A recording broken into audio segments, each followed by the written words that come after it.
Alright, so this is my review of the AC/DC album Black Ice, released in 2008 and produced by Brendan O'Brien. Real quick before I talk about this album, if anybody's watched my reviews on Ballbreaker and Stiff Upper Lip and are now watching this, I think I scored those albums wrong in that video. I think I said I was giving both of them a 4 out of 5 and I meant 3 out of 5 for both, but I'm not sure if I did that or not, and I don't like watching myself talk, so I'm not going to go rewatch the videos to see, but I think I've been kind of scoring some of these albums wrong, mainly just because I was a little confused over my own scoring system, because I kind of forgot where exactly I was placing albums on and based on a couple different things, which honestly I might end up doing away with the whole scoring system because it's kind of stupid and I don't really even know how it works. Sorry, I'm kind of ranting, but eventually I might just say whether end up saying like I like an album or not, instead of giving it like a 1 out of 5 or whatever it is that I do now. Anyway, I'm not sure.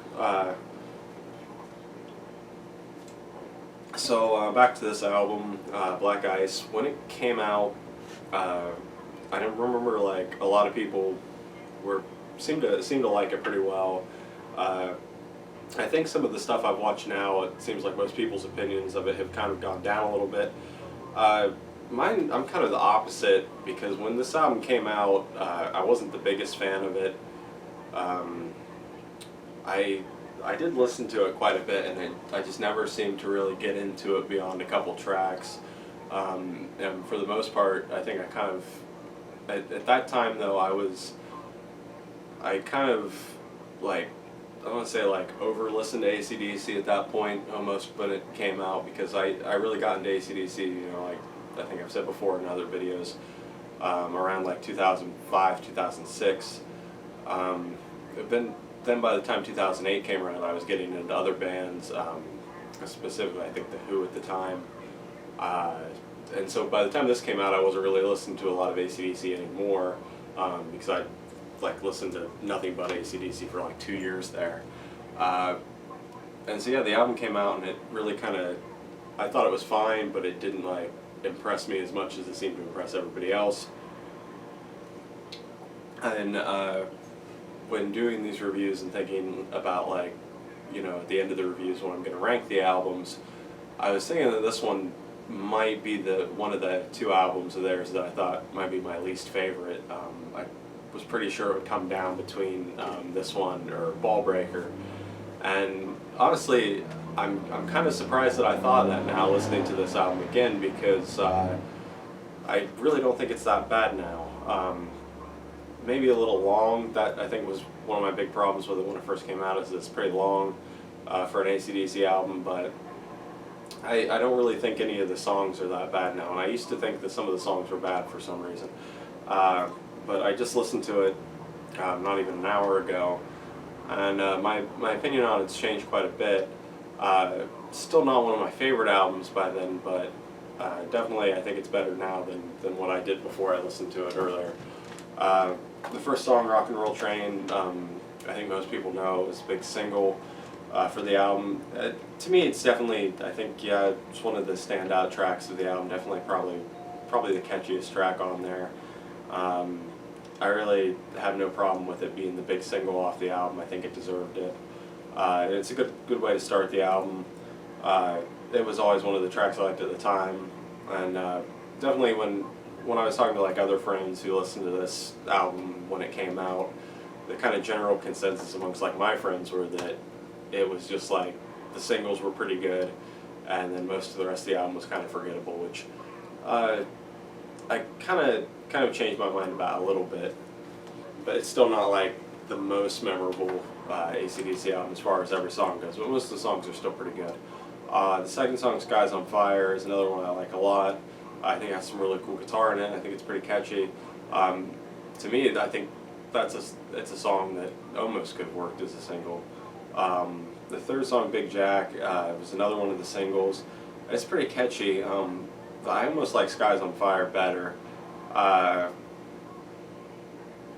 I don't know, I don't really have much to say about it other than that it's pretty catchy. I understand why it was a single, pretty much because yeah, it's pretty catchy. Um, the fourth song on the album, Anything Goes, is another one I like. I think it has a pretty good vocal from Brian on it. Brian's vocals, I think, sound better on this album than they did on the last two albums. Particularly like on Ball Breaker, his voice sounded pretty rough, which a lot of people talk about Razor's Edge as an album where his voice doesn't sound that great. And yeah, I can definitely see that, but I think Ball Breaker, he sounded worse. Stiff Upper Lip, I think he sounded a lot better though. And at this point on Black Ice, I think that he's sounded pretty good again, which I think that the producer, I've read at least, tried to get him to sing a little bit more on the songs instead of kind of like yell. But whatever he did seems to have worked pretty well. And I think Brian gives a good performance on this song. The fifth song, War Machine, another song that I liked. The sixth song, Smash and Grab, was kind of used to be around the time where I thought that the album dropped off a little bit. So I was a little bit surprised listening to it today, where I thought the song, which I remember not really liking that much before, was pretty good. I mean, I can still see where like some of these songs, after a while, especially with how long the album is, might kind of get lost and be harder to remember. But overall, I don't think it's a bad song. The seventh song, Spoiling for a Fight, was another one that I couldn't really remember that well, but I like it. It kind of reminded me of one of their older songs for some reason. Not like any particular one, but just like their older style. The eighth song, Wheels, another pretty good one. Another one I thought had some pretty good vocals from Brian on it. I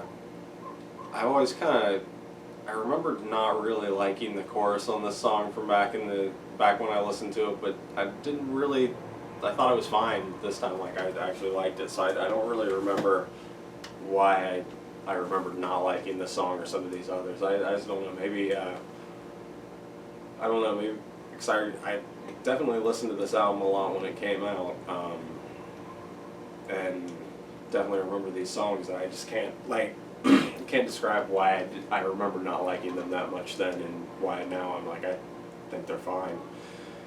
The ninth song, Decibel, another one that, like I said, I didn't really like before, but now I think it's got some pretty cool guitar parts on it. The 10th song, Stormy Mayday, that one's pretty cool because they use slide guitar on it, which I think might be the first time since like Badlands on Flick of the Switch that they've done that. I can't really remember exactly. But yeah, that song's pretty cool just for that. But overall, I think it's a good song. And it once again is another song that I used to not like that much, and I'm not sure why. And also around this time, like the 10th song, for me, I feel like almost that they would have been better off kind of stopping the album at 10 songs.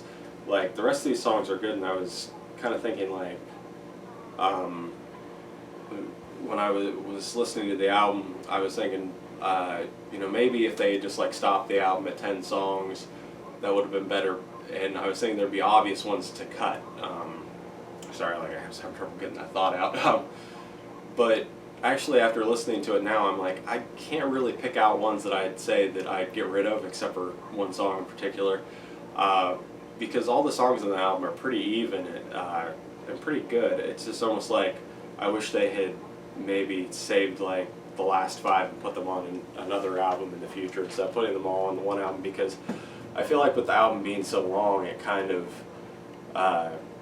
long and similar sounding. I mean, this album is kind of varied for an AC/DC album, at least a little bit, because like they use the slide guitar, and then I don't know, some of the other songs just seem a little different. But at the same time, it's an AC/DC album, so all the songs are a little bit similar. And so when they kind of go on, when it goes on for a certain amount of time, it's like it kind of blends together a little bit. So some of these songs might have been like more effective on a smaller album where you could focus a little bit more on each individual song instead of having to take in all these songs at once. Uh, Sorry, kind of rambling. I hope that made sense. So anyway, the 11th song, "She Likes Rock and Roll," it's definitely where, like, I'd say when I used to listen to the album, like, I would start to lose focus a little bit after.